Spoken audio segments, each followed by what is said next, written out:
Ada namanya Mbah Kuswan dan udah punya istri, sebut aja Nimas, dan dua-duanya ya umurnya sekitar 50 tahunan itu. Nah, mereka ini punya gubuk kecil di daerah Singaranting, yang mana gubuknya ini ada di deket kuburan massal PKI, Nat, Muy. Namanya Tanah Kafir, kalau pernah dengar. Di tahun 1978 itu, yaitu beberapa tahun setelah kejadian pembantaian anggota PKI ini. Jadi intinya anggota-anggota PKI ini dibantai emang di dalam kebun pepohonan tinggi. Ya kalau lo mau bayangin di tempat tanah kosong yang sekelilingnya tuh pohon-pohon tinggi itulah. Sekitar jam 9 jam 10-an rumah mereka tuh diketok.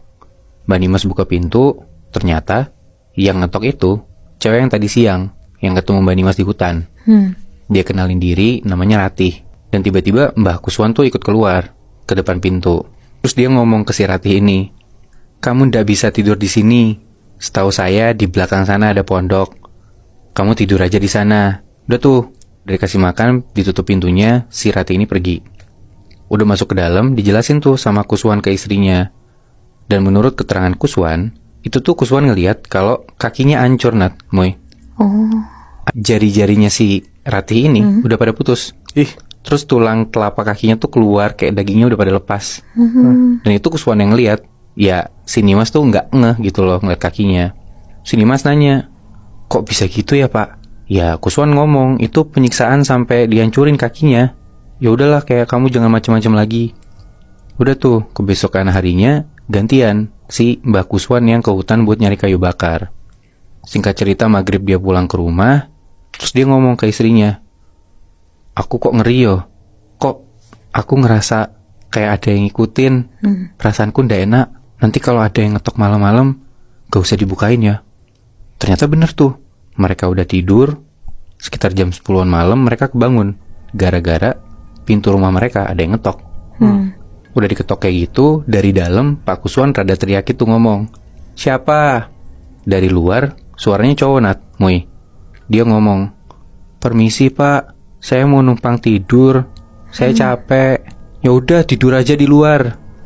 Dan habis itu nggak ada suara apa-apa lagi, Nat, Muy. Nggak beberapa lama Pak Kuswan ngintip dari jendela kamarnya dia buat ngeliat di depan pintu.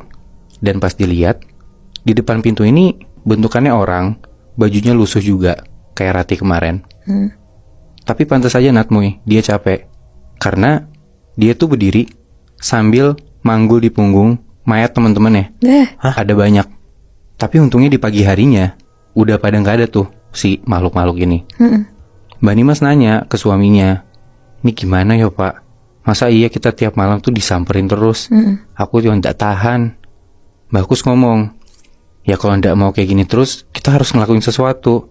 Suka nggak suka, mau nggak mau, kita harus datengin ke lokasinya. Kita mekar, kita ziarah, minta biar kita nggak digangguin terus."